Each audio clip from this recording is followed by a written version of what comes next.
Day 9 of the Larry Millete murder trial. A neighbor takes the witness stand and tells the jury about what her surveillance camera captured the night of January 7th. That's the date Maya disappeared. News 8's Kelly Hessedall joins us live from the South Bay Courthouse with more on that and with more on a heated exchange that took place before the jury even entered the courtroom today. Kelly.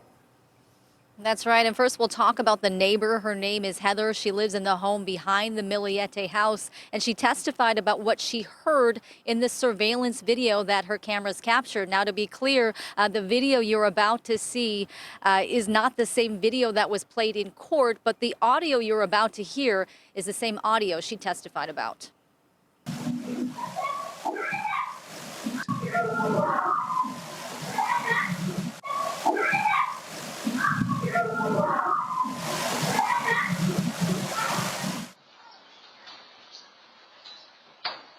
Children playing, believed to be the Millete children playing in the Millete backyard, January 7th, the day that Maya disappeared. So Heather testified this was about 10:30 at night. It was a school night. It was about 40 degrees outside.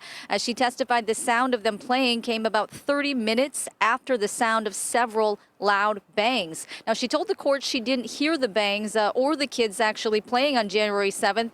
She discovered the sounds of all of this stuff when she reviewed her surveillance video days later. But she told the court what she did notice the night of the 7th is her dog going crazy, barking.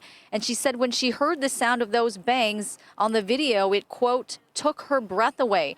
Now, going back to that heated moment this morning between the judge and the attorneys, this was a 45-minute discussion over whether or not the defense is allowed to question how much police investigated the other man in Maya's life, the man she had allegedly been having an affair with, Jamie Laird. Now, at one point, things got so heated that the defense attorney accused the prosecution of laughing at her and said that's inappropriate. The judge interjected and said, the eyes that you're making at me, the defense, the gestures you're making at me, that's inappropriate too.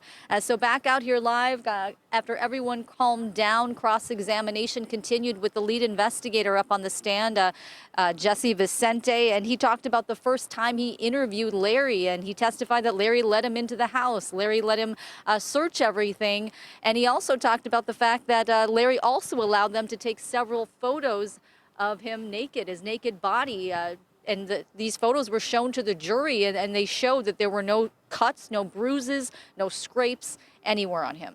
Anna and Carlo? Now, Kelly, I know the jury, they were not in the courtroom when there was this debate going on with the attorneys, with the defense, and with the judge, but they did come in and hear the testimony from that neighbor and what she heard about the bangs, all of that. So what's the jury's demeanor been like today? Are they attentive?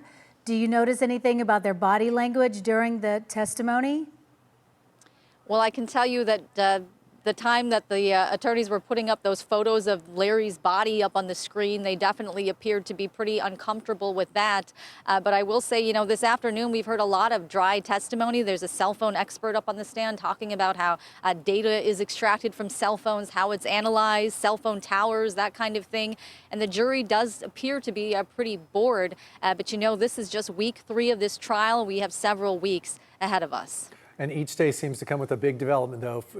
Much of it may be kind of a grind for that jury, but there are definitely moments where it has to open people's eyes a little bit. Kelly Hessedall reporting live. Thanks, Kelly.